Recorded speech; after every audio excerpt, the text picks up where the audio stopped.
What is up, everybody? Ethan Newberry, the Ginger Runner, here for another Ginger Runner Live, joined by Kim Tashima Newberry. Hi. Hi. How are you? Good. Good. Excited about tonight's show because the guests that we have on tonight, there's four of them. We have not had on the show before. What they did very recently, I think almost 2 weekends ago, blows my mind. It's something that has fascinated me now for quite some time. Fellow ultra runners have reached out and been like, "Hey, you need to cover this event." And I was like, this thing is badass. I don't know the official name or what they're calling it, but it's essentially Bellingham to Baker and back, the 3Bs. That's what I'm calling it, but I'm sure there's a much better name for it. And we're going to get into the history of this race, which dates back over a century, which is incredible, up in Washington State. So my guests tonight are going to tell us all about it, all about what they did, how they managed to get through this adventure, summiting Mount Baker up in Washington, all the way from sea level, and it's a 108-mile journey. All this stuff, we're going to cover it on tonight's show. So sit back, relax, grab your beverage of choice tonight, and enjoy Ginger Runner Live, episode number 120.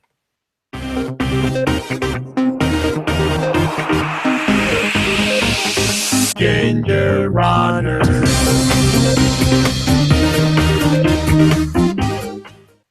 Yay!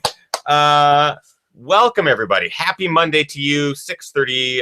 What was it? No, 6. It's almost 6:30. We had to start a little bit late tonight because my computer at the last minute was like, oh, by the way, these updates, you need to update now. You're having a hard technology week. Someone said that in the chat room. This week has been terrible for technology. My GoPro, which I've had since day one of Ginger Runner, essentially has just died while I was in Boulder. That thing was a workhorse. Yeah. Then my editing station, my music production studio, everything died. This was all last week, so it has not been a great technology week. And then tonight's show had to be delayed. The start had to be delayed just a little bit. So I apologize not only to you live viewers, but also to my guests. Let me introduce them. Oh, by the way, during tonight's show, if you have any questions, you guys know the drill. Questions at any time, this lady right here. I'll be in the chat room. She'll be in the chat room. Watching you guys. Keeping her eye on you. She's got her eye on the chats. They're already active. They're always active. What's going on in there right now? People are talking about what they're drinking tonight. I just realized we are drinking nothing. Yeah, nothing. We don't even have water tonight. It's been one of those like run around the house.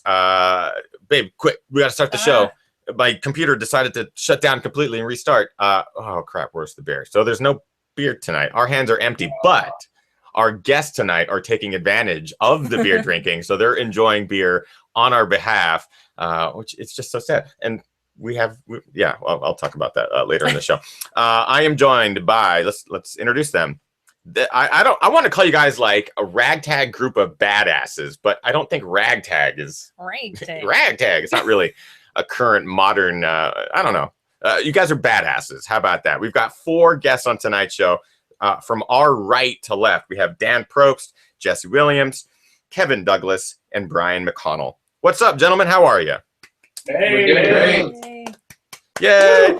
Yeah, I love you guys are far more laid back and relaxed than we are here. I would much rather be in that comfortable living room enjoying beer.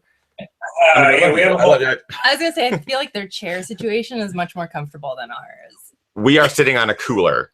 They are sitting on a soft, supple couch. Well done, gentlemen. Well done. Yeah. Where are you coming to us from? We're in Bellingham, Washington, out of Jesse's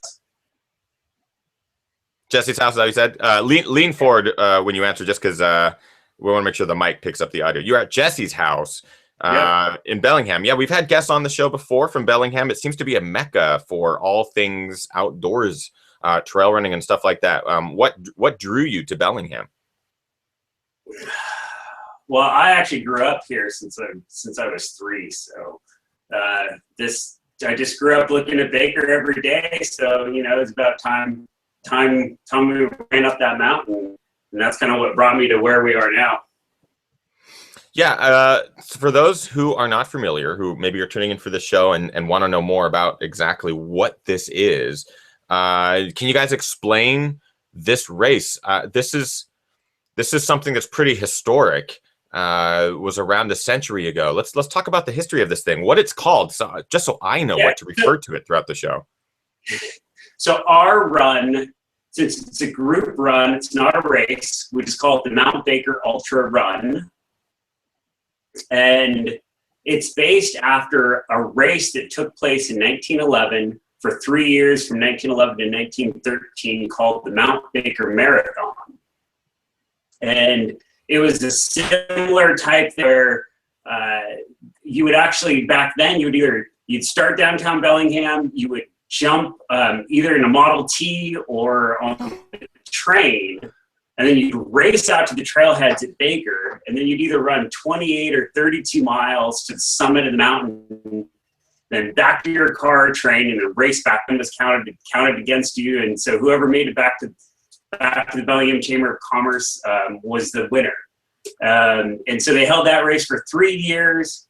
It drew runners from all over. The first year was just all local runners, but every year there seemed to be a mishap. Like the first year there was a bull, the train hit a bull.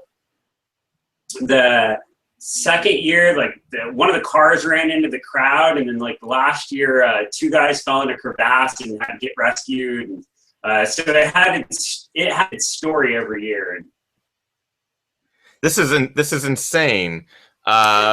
Did it start as like a bet, or was it a sanctioned race that some masochist decided to put together?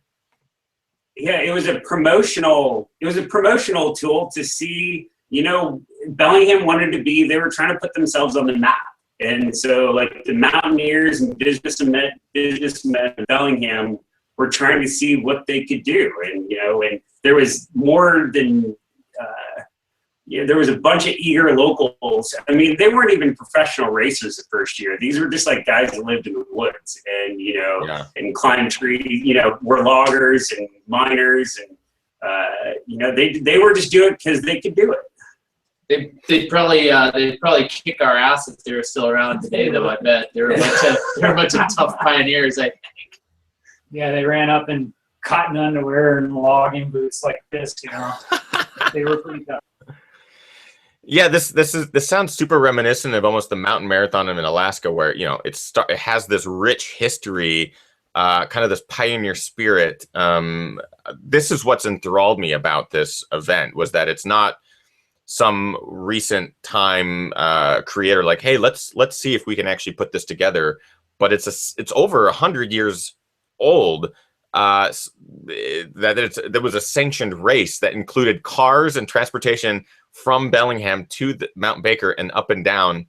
I just can't fathom it. Now, Dan, you also sent me some, I believe is this the logo from the original? Yeah, that was the logo from about 1912, the second year of the race. Wow.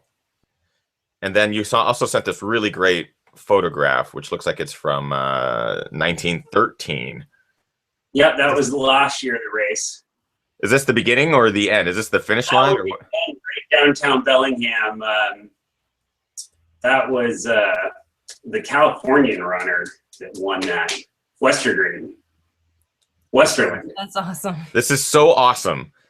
Like this is what has drawn me to your I don't want to call it redoing, but almost like a revival of this event, of this thing, is I am so drawn to rich history, especially Washington State history, with the logging history there, and having grown up there myself.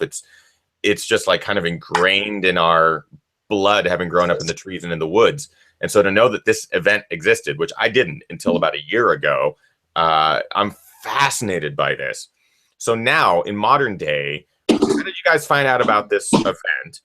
How have you modeled your version of it after the original, but also how have you changed it? Because I know it's quite different and quite tough. Kind of how has this event evolved for you guys? Yeah, so I came up with this idea probably about 3 years ago or so. I had known about the race, and we have a local race, relay race here called Ski to Sea. That you can do individual legs of the race from the mountain back down to Bellingham, but there was never a solo category to do the whole thing. And you only went to the ski area on the mountain, but that's where they started. And so I was like, well, what are the logistics to actually getting to the summit? Could we go to the summit? And so I started putting this together, and I'm like, well, I think it's actually possible to get a race. We can't go all the way to the summit in a race, but we can go up to 10,000 feet. And so I started to put it together, and we're still working on permits. Until we get those permits in hand, we just decided to do a group run. And so we've done a group run since 2013. And this is the third successful run that we've had since then, out of the 6. So you said out of 6 attempts, has the attempts been yes. per year, or were there like 3 years where you attempted and were like, oh, this can't happen? There was like 2 attempts every year. So we basically failed the first 3 times. And I ended up sleeping under trees, and we got caught in an electrical storm or a lightning storm the very first year. We were 50 miles out to the mountain, and there was 4 of us, and we're looking up at the mountain, and we could see the glacier. It's like a couple hundred yards away, and all of a sudden our ice axes and pickets in our backpacks start buzzing with electricity. So we had to throw them off, and that was pretty much the end of the first run. Oh my God. Yeah, so terrifying. Already kind of setting the stage for the fact that this is not an easy go. This is not it's not as easy as, hey, we're in Bellingham. Look, there's Mount Baker. Let's go for a jaunt. For those of you who are unfamiliar with the area, Bellingham is an hour and a half north of Seattle, kind of northwest. Here's a little map, and you can probably talk to this map more than I can, Dan and crew. But on the left there is Bellingham, downtown Bellingham. Wonderful town, college town, right in the woods there. So this green line that heads from the left to the right there, is this a sanctioned trail? Is this a new trail? How does this work? Yeah, so that's what came about with this whole project to revive the race and to we've been trying to build a trail to Baker for like 30 years, and no one has been able to do it. And so I started looking at what routes, and this route, all that dotted green line is trail that needs to be built, which is about 40 miles. And so the route that we run now basically parallels that trail, but it's on pavement or logging roads most of the way out until you get out to Baker. So your original intention is to have this be a trail-based race where you can run literally from the water to the summit, and then back on a sanctioned trail. Is this something that's in the works? Is this something that you're working with the Parks Department to create? Is the race involved in that conversation, or is it like, we just want this trail to be there for this event that we might happen to do? Like, how is that working? Well, it's kind of reverse of that. So we actually need the race to start first, and what we're using is the plan is just to use the race to fund the construction of the trail, and then the trail will be for everybody. It's going to be a multi-use trail, open year round, to mountain bikers and horses and everybody else. So we have been working for the last 3 years to get planning and permits for that going as well, and right now we have like the mayor and the county executive on board, and we're rolling with all the permits for that. So we're actually working on part of that trail out at Baker. We've been in the last couple of years. So that's awesome. Just some background on you guys. Are you all ultra runners? Are you mountaineers? Are you climbers? How are your backgrounds? Brian. Lean forward. I guess I'm an ultra runner. Yes. When you do it enough, I guess people call you that. But yeah, I don't have much of a mountaineering background, but I love running and been running for a long time. And the past few years, I've gotten into doing ultras more and more. And we're all local guys here in the mountains. Called my name a few times, and I've lived here for about 20 years and thought, one day, and then, through the way the world works, got to meet Dan and started running with these guys a little bit more and got sucked in. So, having some ultra experience definitely helped when you're going to run 100 miles and then climb a mountain. So. And that was your first time up on Baker, on the summit of Baker, right? That was my first time summiting. It's a special thing. Yeah, wow. Yeah, and in fact, actually, for 4 of the runners, it was their very first 100-miler, including Jesse here. Wow. That's insane. And not only at 100 miles, but some of the runners actually didn't figure it out until like the week before that we would be running through 2 nights. Right. So we started at 6 p.m. and we didn't finish until we started at 6 p.m. on Friday, and we didn't finish till Sunday at 11 a.m., 11:30 a.m. over a period of 41 and a half hours. That's insane. So, I mean, just the logistics, I think this is a great time to kind of transition into like the planning, the preparation. How did you guys mentally prepare as well as physically, and also what gear did you use? But 6 p.m. start time, I'm guessing, is purely a logistical choice. So you are summiting Baker in the morning before. Is there like a weather window? Like you got to be off the summit by noon sort of thing? Well, normally you'd want to start earlier, but because we would be running, we were hoping to get to the trailhead at 4 a.m. We were within 45 minutes of that. But since we're running out there and we'd be running through night, I didn't want to be on the glacier at 3 o'clock in the morning, 3 a.m. when everyone's super tired. And so I wanted the sun to be up and everyone to kind of get that second wind. So we were definitely late. I think we didn't make the summit until like 2 o'clock in the afternoon, but at least then everybody is more kind of aware of their surroundings. So. Yeah, and of course, it works better for yeah. Yeah, and we had a crew up at about 7,000 feet. They'd gone in the night before and had water and everything ready for us, so we didn't have to carry as much up the mountain. Yeah, they carried our ropes up, which was big help.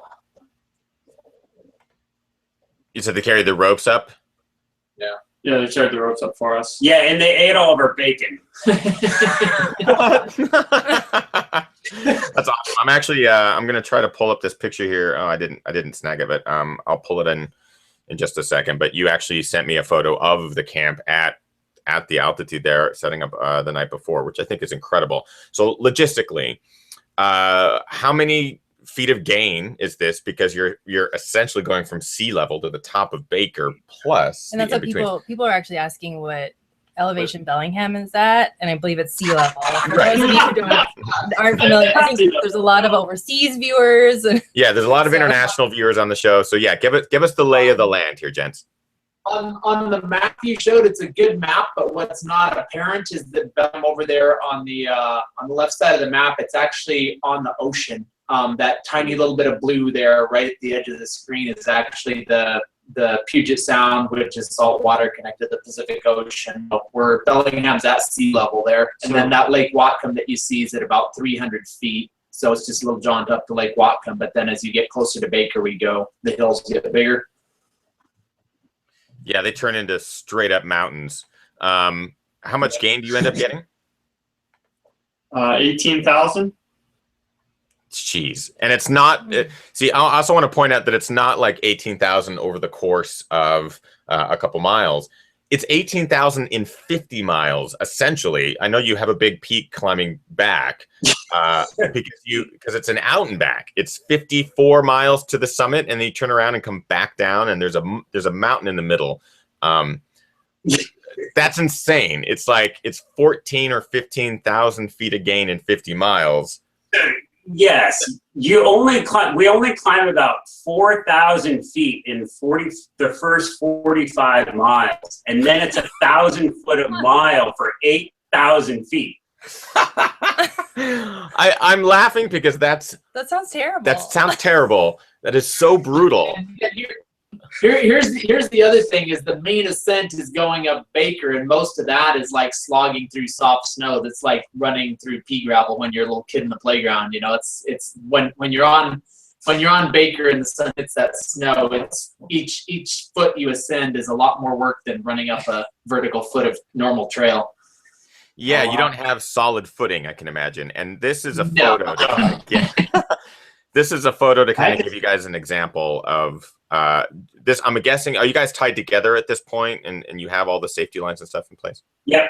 Yeah, we're in teams of 4 going up. So we had 3 teams of 4 ascending the mountain.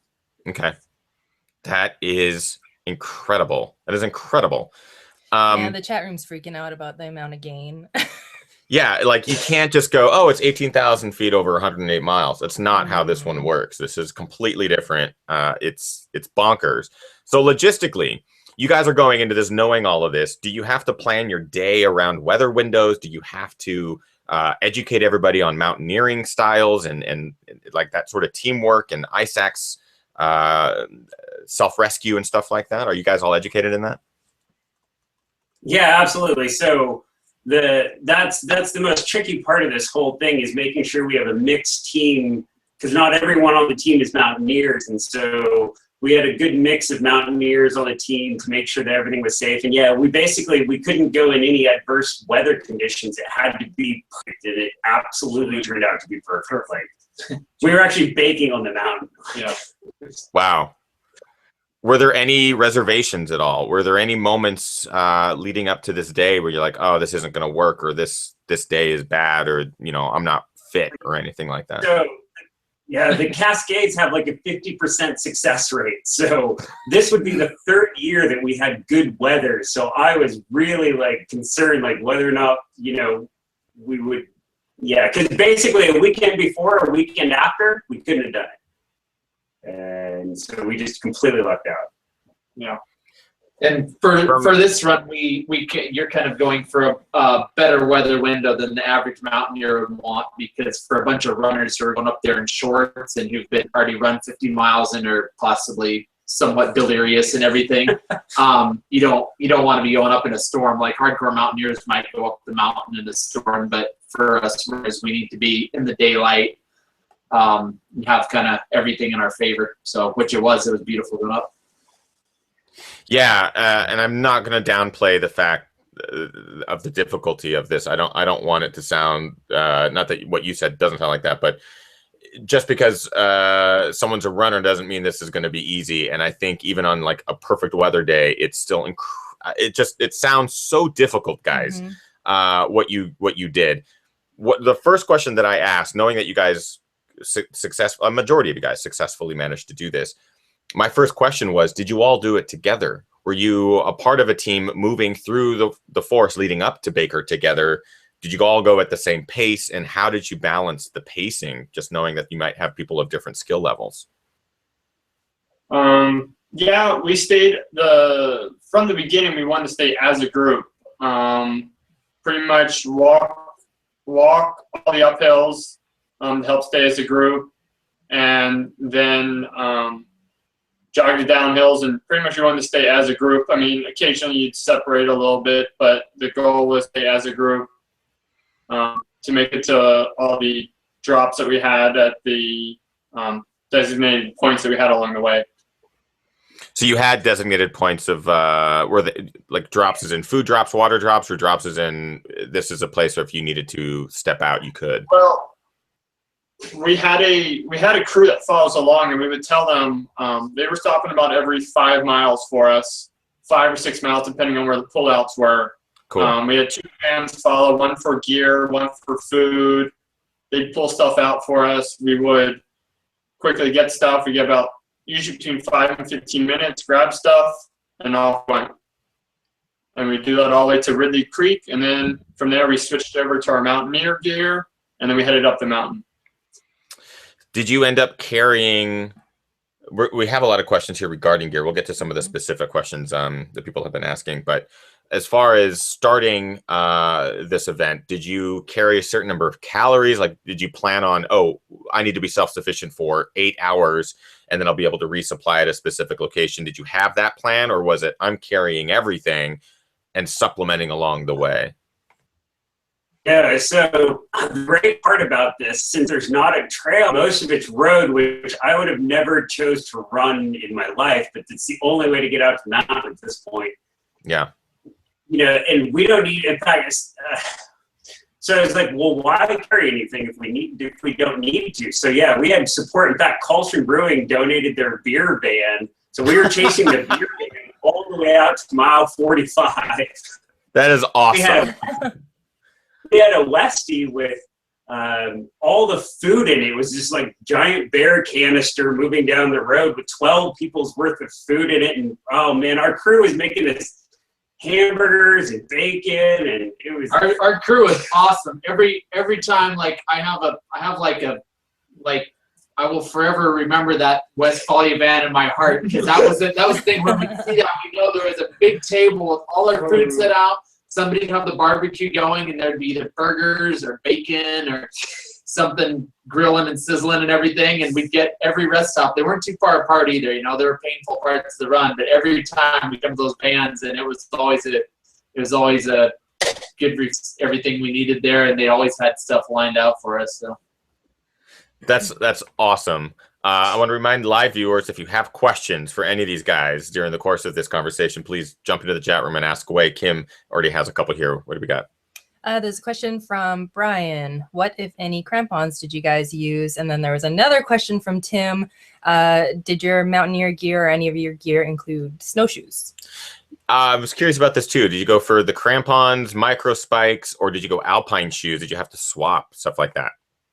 No, so we went for the crampons, which some of us wore, some of us didn't, because the snow was so slushy that day. You know, it was kind of up to you. But Catula crampons with the pretty much duty ones, and I just wore my Hokas up there with Catulas on, with like the 1-inch spikes on them. In fact, Catula donated all the crampons to us like 3 years ago when we started this, so it's been perfect. That's awesome. I kind of want to talk a bit about this day for you and kind of how it played out. So if you could kind of walk us through, this is, you said, the third successful year in a row. How has this grown? How was the start, and how many people started this year? Yeah, so we started with 4 the first year, and of course we had multiple attempts. At one point there were eight of us, and we got rained out. And so this year it's grown to the 6th attempt. It's grown to 12 runners, which was the max that we can run in the wilderness. And so I've just been absolutely stoked that I've been able to find 12 other crazy runners to run with me. And yeah, in fact, I had others on kind of the wait list, even though it's just a fun run. And, you know, I've been trying to build support for this so that when we have a race, that people will get it, that, you know, that this is what we're doing is trying to revive the old race, and that it's possible. And man, all I want to do, I just want to do this. This sounds so incredible. It sounds so like raw and new. I hope that there's a spirit involved in this thing. I like, describe these first hours for you, leaving at 6 p.m. from Bellingham. Was there a big crowd out in the street like cheering you guys on, or was it quiet and no one had any clue that 12 people were about to go summit Baker and come back? Like, how did it work? Were you drunk? I don't know.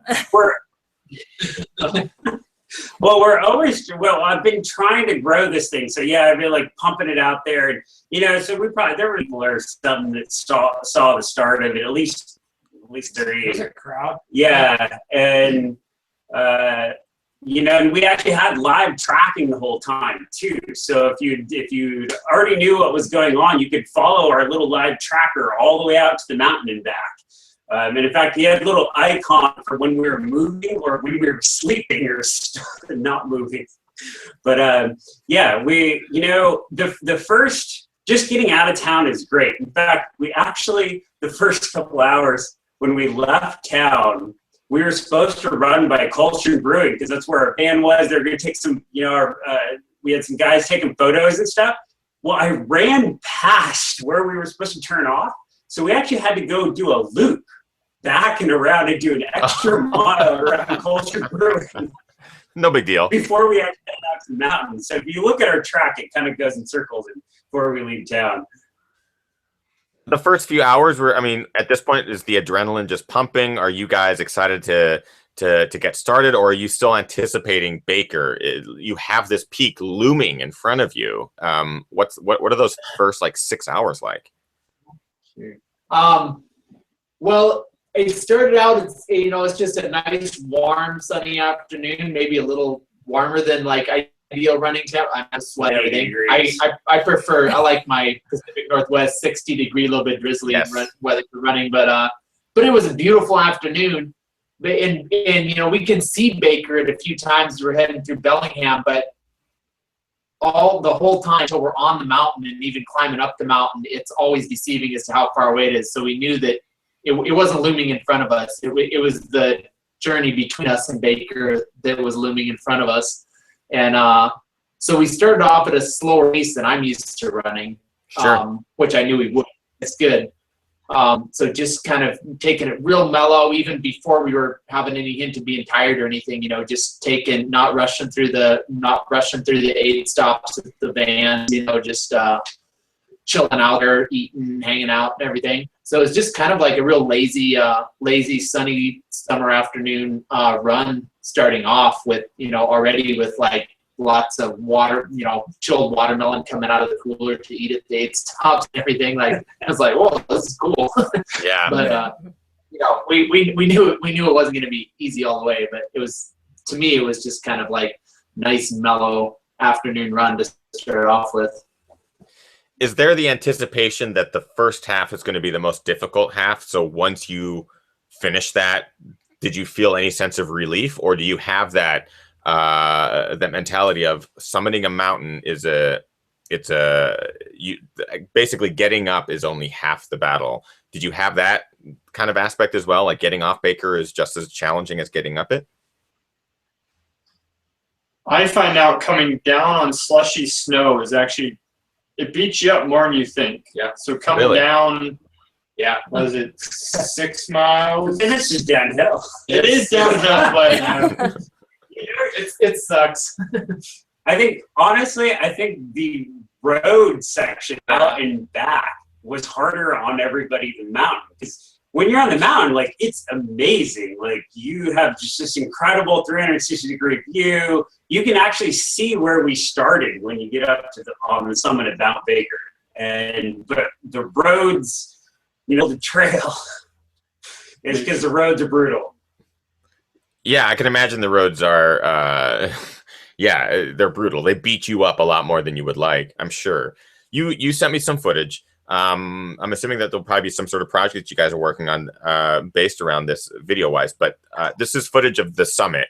And if you want to describe this, because I don't think there was audio on my end with the video, but if you want to just describe it as I play it, that'd be super helpful. Like who we see in the picture and all the glory, because this is freaking amazing to think that you guys have already run 53.8 miles or whatever, and these are some of the final steps to the summit before you have to turn around and head back down. Yeah, so this is just after the crater. That's Michael coming up. What's your altitude here? And we were trying to find a place out of the wind, because no one at this point knows how much. Well, only a handful of people know how much further it is, because this is where you get to the Roman Hill, which is the steepest part of the climb up Baker. To this point, when you're down at base camp, it looks really close. it's not really close. Not at all. Yeah, so what's the altitude here? So it's a little over 9,000 feet. So this is all of us taking a nap. Yeah, this is between 9 and 10,000. There's still a long slog up to the summit. At this point, have you had any drops, or is this all 12? This is all 12. No, yeah, this is all 12 of us. We all 12 made it up to the top and then back down to the trailhead. And so behind you there, that's the summit, or what route do you take here to get to the summit? So that's a lower peak in the background there, Sherman Peak. It's about 10,000 feet tall. The summit's 11,000 feet. It's off to the left, and you can't really see it. It's beyond the endless slog of what's called the Roman Wall. This is the Roman Wall where it gets steep. It's just up there's the summit. Yeah. It's like when you're a little kid and you're like, "Are we there yet?" And it's That is the summit. and then it goes a lot slower than this. Takes forever, but yeah, then you finally get up over that steep stuff, and you finally get up to where it flattens out, and then the summit's just that little bump over there. You kind of cross a little flat spot. So this is But essentially you're like up there. It's just like totally different. Oh, of course, you have to have a beer at the summit. Summit beer. There's a question from Amber Nixon in the chat room. She asked, how long did you guys stay up on Mount Baker once you got up there? At the summit, we were probably actually out for at least 20 or 30 minutes because actually the summit was really cold. So we didn't spend much time there, but we hiked back down off the summit and spent about 15 minutes regrouping out of the wind again before we head back down. Got it. And this is just the classic shot. But this is only half the battle, right? So are you able to glissade down at all? Not with the ropes. I guess we were sliding down. A couple of us in the very back of the last rope team, me and Yvonne behind Dan, like glissading, you want some snow pants on, and we just had shorts on. But we just glissaded anyway because we were so sick of falling over in soft snow. And we had a lot of snow wedged pretty much everywhere, but we were in the hot sun, not the wind by then, so it was fine, and it was an easy way to get down. Got it. I'm just gonna let you guys know that your audio got super digital. I'm actually gonna have you just rejoin the chat. So if you want to just click that link that I sent you again, Dan, if you want to hang up this call and then just re-click the link to join back in. I think there's an issue with the internet just getting a little bogged down. So if you just want to do that real quick, I'll just keep playing the video until you come back.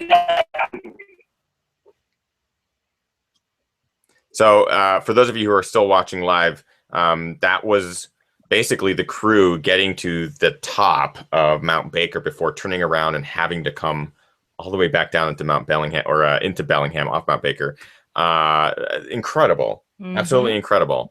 So I believe Dan is still attached. Dan, if you want to just hang up and then re-click the link to join up again. Just want to make sure that your audio comes back in. There we go. Okay, cool. If you guys have questions, again, continue to bring them on. I'm so impressed by this group because it's one thing to run 100 miles. It's another thing to run 100 miles. It has 18,000 feet of gain in the first 50 miles. And then it's all downhill afterwards because downhill is not, it's also 18,000 feet of downhill in the second half. It's not easy. All right, go ahead and talk, guys. I want to see if this audio cleared up any bit. We're back. Yay! Success. Much better. Sorry, it was weird. Awesome. You guys began to sound like Transformers suddenly. It was very strange. I mean, it's cool effect, but I was like, I wanted to hear more about the summit. Okay, so that was you guys summiting on Mount Baker, which is just that alone, the 50 miles to the top of Mount Baker is like, that's incredible.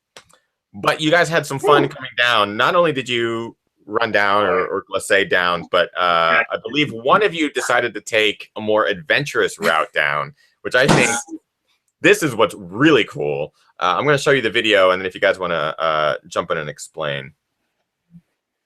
All right. So first off, this is a paraglider. I'm paragliding. Often this is Jesse, by the way. It's just not something that's very well known in the United States with every other sport there is out there, but it's that's I carried all that gear to the top of the mountain. I have ultralight gear, so it's around 20 pounds. I don't know about these skis. That's the way to go. Saved me the whole slog back down the mountain. And it was actually a really great day. Some people made a historic crossing in the North Cascades on paragliders, not too far from Baker. And I'd been watching the weather and thought maybe I could fly a distance back to Bellingham, but that didn't quite happen. So, but I got to fly down and land in the creek bed. Hell yeah! I'm assuming you've done this before. This isn't the first time, or is this the first time off Baker? Definitely not the first time. Not the first time on Baker. Dan and I summited Baker in April, and I actually did a similar flight down, except I started a little lower because it was just me and Dan, and I wanted to stay on the rope team with until we were off the glacier. So here I launched.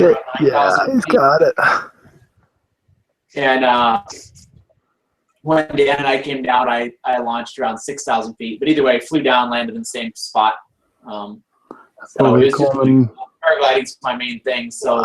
I wanted to kind of make this part of this run.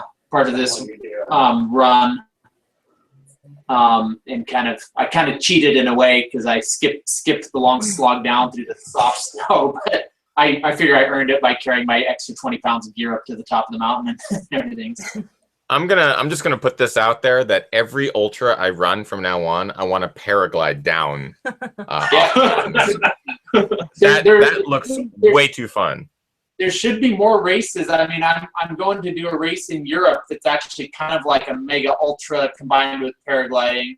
But there's only 2 races like that in the world. So there should be more paragliding combined with ultras, if you ask me.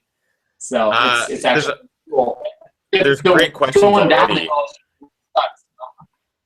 The glider, you get the height of the hill and fly down the hill. It's a good way to go. Absolutely. There's great questions already in the chat room regarding how did this show up on Strava? Was it just a straight line, or was it like a 2 minute per mile, or like how did that work? That was Yvonne. She carried a battery with her the whole time to keep her phone charged so that she could get it on Strava. Yeah.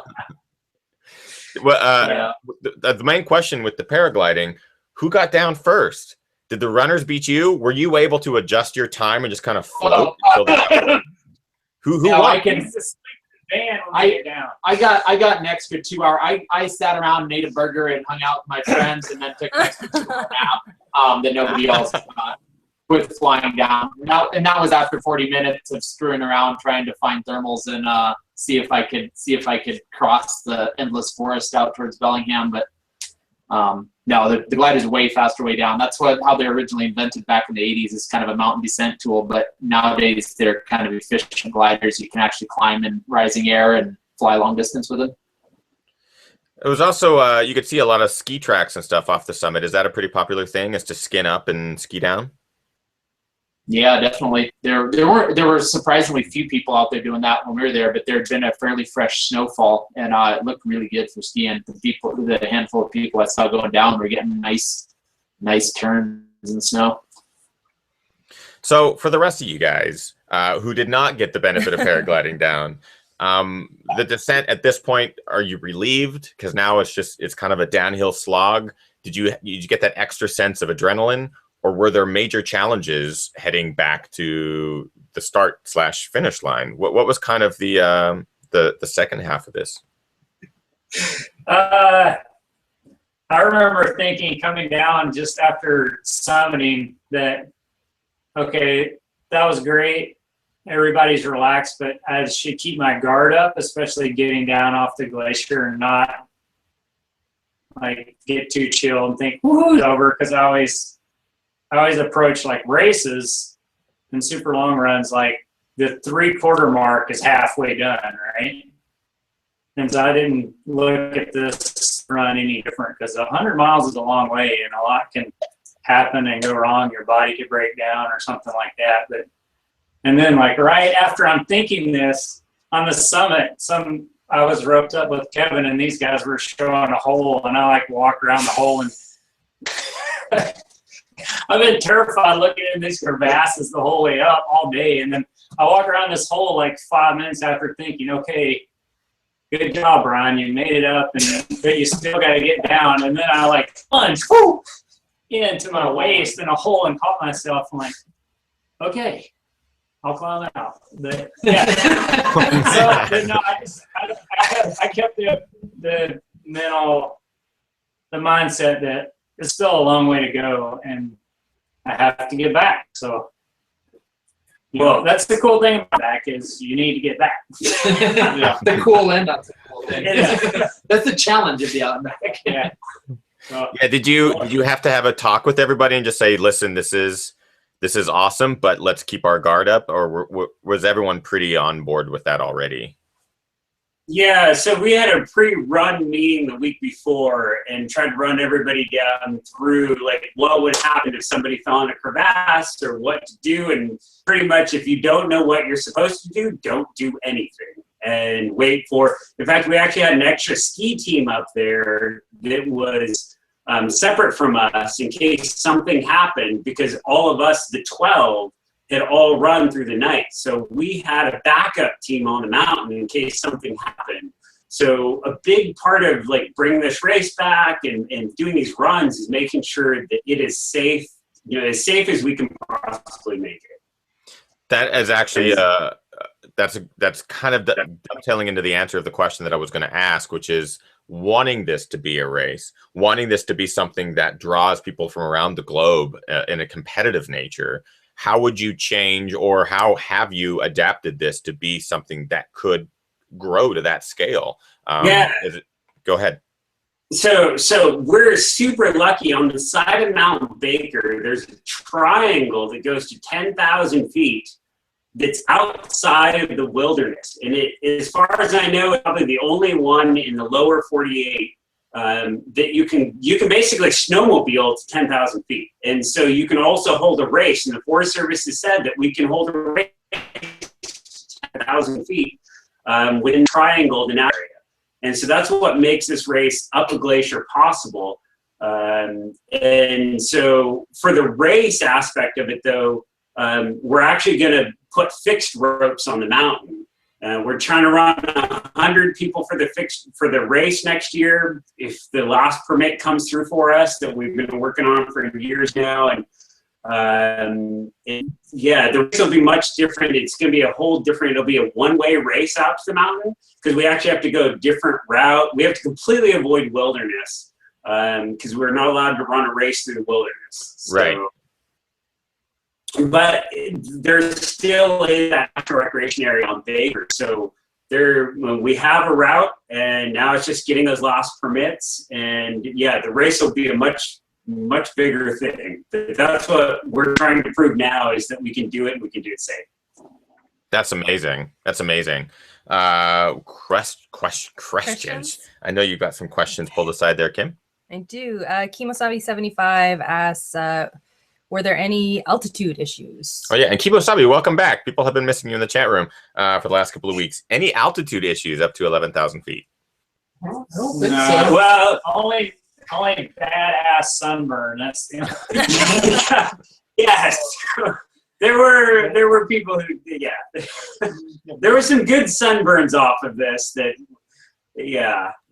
you'll see in some of the photos. no one was really sick. No. Well, altitude sickness. No. Not altitude sickness, but Yvonne that was behind me, she was not feeling very good. So, and there's just so many things to take into account for doing a run like this and trying to get all of these runners up. So basically, I tried to push the pace that I knew that, that I kind of kept an eye on everyone. And in fact, coming off the mountain, we actually had to sleep for an hour after we got off the mountain, about 13 miles down the road, because people were just starting to go bonkers out there. Yeah. So I was like, okay, everybody needs to sleep. That's probably the hardest part mentally going into this, which I think there was only 2 people that have run through 2 nights on the team. And that's a whole different ballgame when you're trying to run through 2 nights. I mean, a lot of us have done hundreds. Going through one night's okay. When you go into that second night of sleep deprivation, it's a whole different ballgame. We figured out, most of us, usually when you hit about that 40-hour mark is when things can go really weird. So that was the biggest concern on the return trip, was the sleep deprivation. Yeah, at least you're not on a glacier when you're 40 hours deep. I can totally understand how 40 hours just takes its complete toll on the body, especially summiting an 11,000 foot peak right in the middle of it. It's absolutely incredible, guys. Keep going, baby. What else we got? I got a question from Amber in the chat room. Did you gain time when descending, or was it about the same amount of time as going up? How were the splits? Yeah, so we did, and because I was watching the time the whole time, and we were trying to go. So last year we did it in 40 hours flat. This year we were trying to do it in 36 hours. I mean, we're the only ones that hold the record, so it doesn't really matter. Right. But I was trying to go faster, because if we could do it in 36, we wouldn't need to sleep. And I thought I could push people, and but it became very evident that people needed to sleep, and so we had to sleep. But you guys made good time. I mean, I made the fastest descent down the mountain, but you guys made good time coming down the mountain. I think it was more like once we got off the mountain and it turned dark and we are just trying to go down the road, that's when things started to slow down. We started to fall behind our pace of 36 hours. Right? Yeah, so we gained time coming down, and we were on a 38-hour pace when we got off the mountain. And then people got asleep. And I tried to get people, and I really, like, everybody was moving pretty fast, and I was trying to get a pep talk, like, because I've done a race. So what started this whole thing is I did the first crazy 200-mile race in the Italian Alps, the Tour de Gent. I've done it twice. I'm going back this September. And it's 200 miles over like 5 days, and I slept like 7 hours in those 5 days. And so I was trying to give them all a pep talk, like, "Hey, come on, guys, like, we can do this." And they weren't quite buying it. Yeah, I can imagine they were more like, "Dan, shut up." We've had guests on the show who have talked about the Tour de Gent, and that is no joke. Like a 5-day Dolomites. I forget it. It's not the Dolomites, but it's a nasty race. Feet of gate. So it's, right. Yeah. That's insane. Yeah, they looked at me, and I found it. It's the first time I've been in a group of other ultra runners who have called me crazy.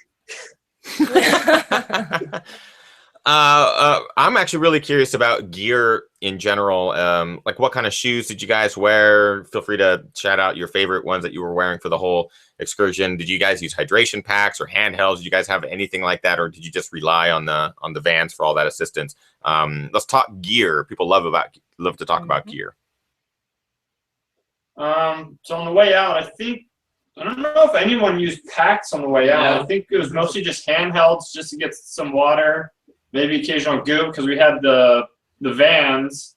Once we hit Stewart Mountain, which is that little bump in the middle that we had to go over, that's what, a 12-mile stretch that we had to go over. So that we were self-supported for that 12 miles until we hit the van again. But then the real thing was when we hit the mountain, most of us, we had packs. I think a good portion of us switched to mountaineer boots just because of the snow and cold wet feet. And then we just all carried mountaineer gear up. Usually we had water packs, so most of us were carrying at least, I think, 2 liters of water up because we were on the mountain for 15 hours, so it's a long time. But we did have the high camp between 6,000 and 7,000 feet, so they got us water, which is really nice. And I just wore Hoka's the whole way. That was, which I'm glad that my Hoka sponsor came through for me. So. Otherwise, I would have been running in last year's Hoka's. I just wore the Sauconys up there. I had crampons, but I didn't put them on. The footing was actually really good. The snow was pretty firm from the night before, and my feet got wet. But I've hiked in wet feet in the snow all day, and I just preferred not to change shoes and just have a light shoe that was that's good and everything, and that's end either. So I think the descending was when it really sucked, when the snow gets softer and it's just really hard to keep your footing and everything. So I got down quick and got to run around in flip-flops for a while and dry my feet out at the bottom, basically. And have a burger and I like that sunbathe. casual. Yeah.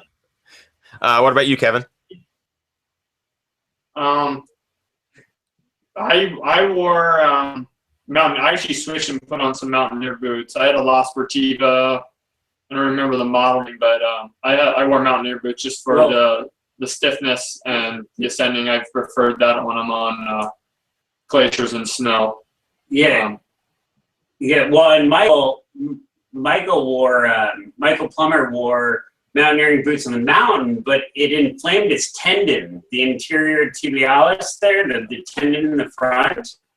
I don't know if you've ever had that, if you tied your shoes too tight and then run a race and then like all of a sudden you feel like you have a sprained ankle. So he had done that. And on the way back, the roads just inflame that and inflame that. And we were 2 miles from the finish. And I hear someone say, Michael's sitting in the middle of the trail. Oh, no.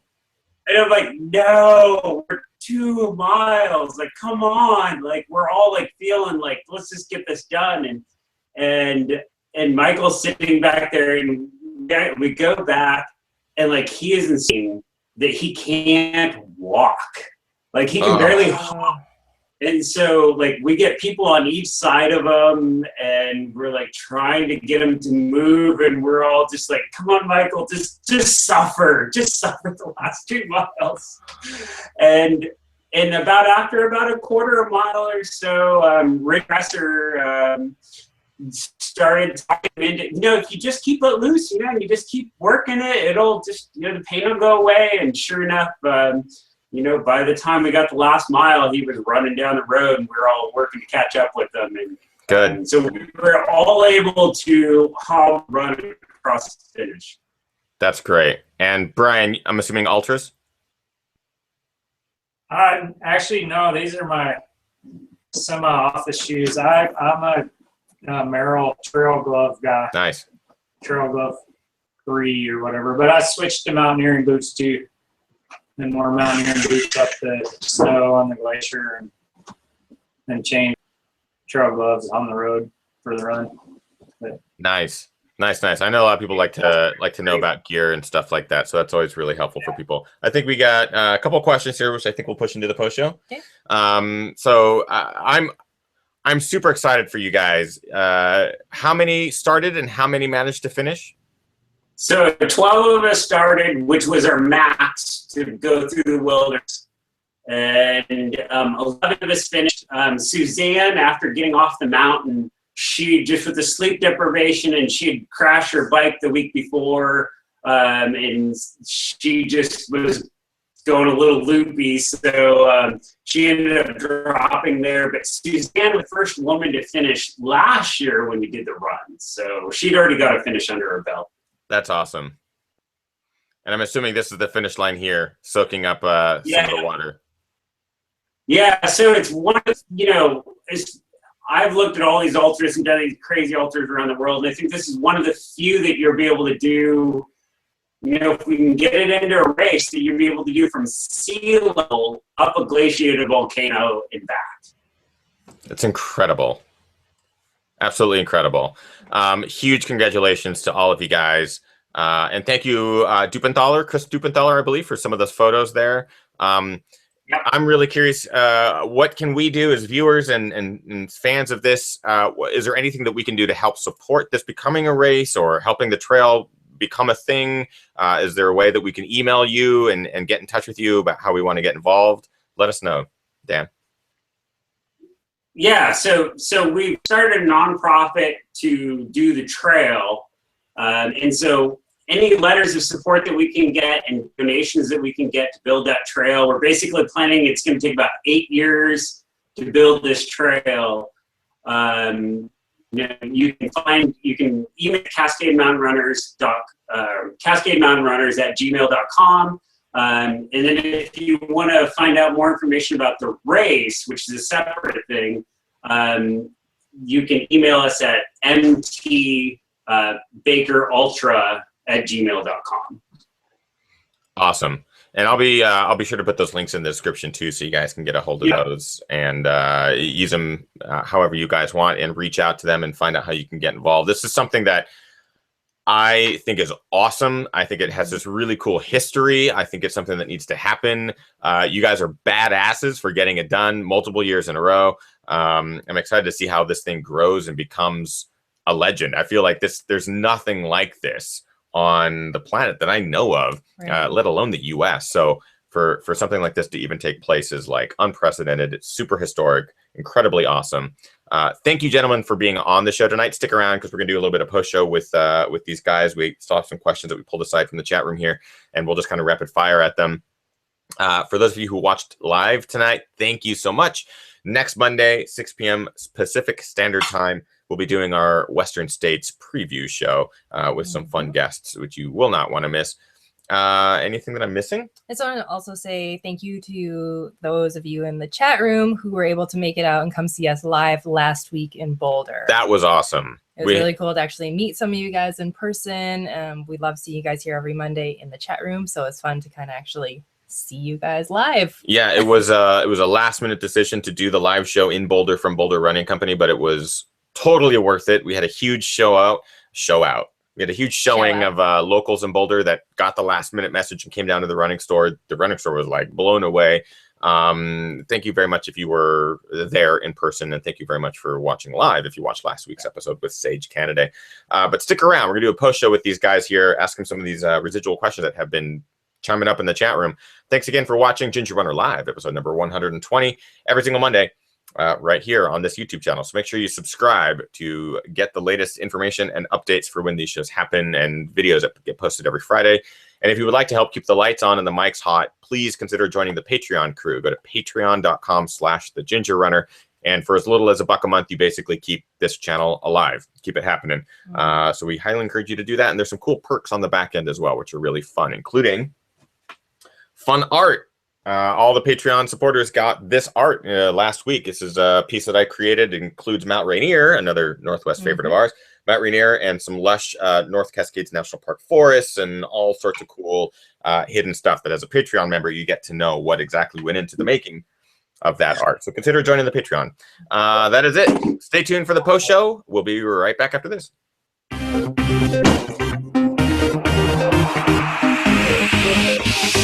Ginger Runners. Nice. Dan, Jesse, Kevin, and Brian, thank you guys so much for being on the show and talking about your adventure. We're still live. This is the chance that the chat room gets to kind of rapid fire questions at you guys. I know, Kim, you pulled across a couple questions there. Go for it. What do we got? One of the questions that was kind of zipping around in the chat room, I think you guys mentioned at the beginning, but everybody wants to know what you're drinking. Oh yeah. What's the beer? This is our local Bellingham brewery, Culshan. They're a big supporter of the run, and they make delicious beer. So whenever we're doing anything run-related, we usually have one of these in our hand, whether it's being on the summit of the mountain or talking about the run. If there's one thing that I love about the Northwest, let alone Washington, is the nano breweries and the breweries are awesome, and they always have great beer, which I think is rad. You're never too far from a brewery or a tap, which is great. So that's pretty awesome. What else we got? A few people in the chat room were wondering, any wildlife encounters? Yeah, did you guys see any crazy wildlife while you were out there? Yeah, we saw twice. I saw raccoons in the trees. Yeah. Raccoons and lots of frogs. Yeah, there were a ton of frogs on the road for a while in the middle of the night. We were all just like jumping and hopping to not step on them. You know, it was kind of like it was this ongoing thing. Like everybody was like pointing their light on every minute. There's somebody pointing their light on a frog, being like, "Don't step." The little toads are like hopping across the road. There was a weasel dancing around between somebody's feet. I could see. Really? Hey, you guys?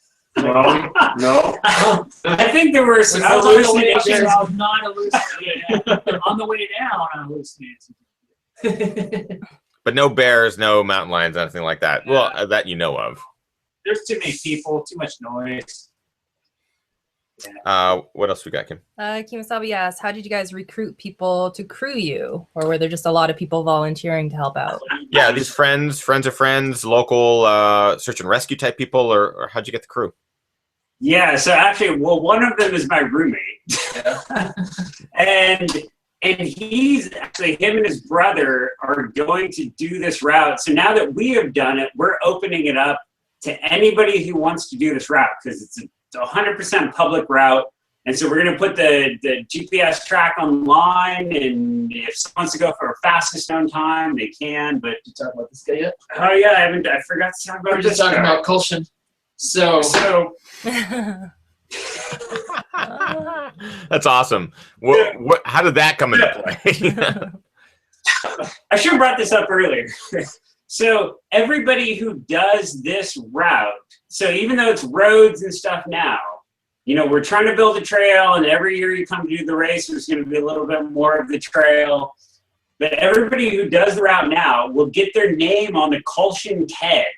And this will go in Colshan. Will be at the brewery. You'll get your name on this keg with your time. That's including people who would say ride their bike out to the base of the mountain and then summit the mountain and ride back or whatever. Or fly back. Yeah, right. Or I technically kind of cheated already, but it's open to multidisciplinary routes now. It's kind of like get from Bellingham to the summit and back, and you get your name on the keg, as far as I understand it. Yep. That's pretty awesome. I can't wait to drive from Bellingham to the trailhead and then. No. Non-motorized. Yeah, that's a great prereq. Is no motors involved. I'll piggyback you. Yeah, you want to piggyback me? Yeah. I was gonna. Okay, great. I love it. Any more questions? Oh yeah, right there. A lot of people were wondering what is next for each of you. Do you have other events coming up this summer? I know, Dan, you were talking about Tour de Jean. Anything before next year's Mount Baker Marathon?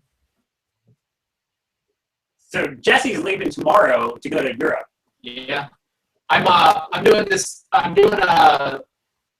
There's no real name for it. It's a hike and fly race, basically, is what we call it. It's a paragliding race. It's called the X-Pier. Goes on the Pyrenees Mountains that form the border between France and Spain. And we have to start on the Atlantic side. The course ends on the Mediterranean side, about 300 miles away. And the way I'll do this race is I will either be flying my paraglider, or when I can't fly, I have to walk carrying my paraglider. I have to cover the whole 300 straight line miles, but it goes through a bunch of big mountains. So it's the first time I've actually raced in a race like this. I've done support in a couple of these, but I'm really excited about it. I've got my, I'll show you my paragliding pack here. It's about 17 pounds. Carries all the flying gear that you guys saw when I flew off the mountain. It's, I just spent the last 3 days making this backpack out of silk nylon and everything. I've put all the features I wanted into. So this is about 17 pounds right here, about a 320 gram pack. I'm actually going to lighten my gear up a little bit, and this will be what I'll carry. But me and this paraglider will be together the whole race. Either it'll be carrying me or I'll be carrying it on my back. So. That is amazing. We're losing that audio again. Just FYI, we're getting that. You sound like a transformer, but I think we got the logistics of that. It's a 17-pound pack that is your paraglider. That is amazing, and it's 300 miles essentially that you'll either be flying or hiking. 300 straight line miles. I don't know if the audio is coming through any better, but like when I plugged it into outdoor active, if I had to hike the whole thing, it's more like 500 miles. Okay. If that makes sense. So the way to win this race is to fly a lot and fly long distances over the mountains. Yeah, that's insane. Is there, Dan, if you, because we are losing a little bit of the audio, Dan, if you want to email me maybe everyone's Twitter or social media handles, just so I can post those in the description of this video, because I know that I'm going to want to follow you, Jesse. I think that sounds amazing. Like if there's going to be updates or anything like that, we would love to do it. Because of the audio, we would hate for have you guys drop out and then jump back in and then drop out again. I'll wrap the show up here. If you guys continue to have questions for these gents, which I hope you do because they're all like badasses. Dan, if you want to send me the social handles for each of you guys, I'll put those in the description. So anyone who's watching live now can go reach out to them, thank them for being on the show. Ask them more. We have still more questions coming in, but ask them the questions on like Twitter, Facebook, or email or anything like that, because I'm sure, will be more than happy to respond. So yeah, sorry guys, the audio is transforming again. So on that note, thank you, Dan. Thank you, Jesse. Thank you, Kevin. Thank you, Brian. You guys are amazing. And thank you to the entire crew who did this event. I know that we couldn't have everybody on the show tonight, because that couch is only so big, and I'm sure that there's only so much beer in that refrigerator. But a big shout out to everyone who attempted and finished this thing, because it sounds incredible, and I look forward to seeing the future of this and how it evolves. Again, thank you all for watching live. We'll see you guys next Monday. Subscribe to the channel. You know the drill. And look for links in the description for more information about this event and what went into it. And about the trail and how you can get in touch with that and help maybe volunteer or help donate. as well as all other social handles and stuff like that. That is it for tonight's episode, guys. We'll see you next week for Ginger Runner Live, episode number 121. I'm Ethan. And we'll see you guys. Yeah, you got it, guys. Thank you so much. Thanks, guys. We'll see you next week.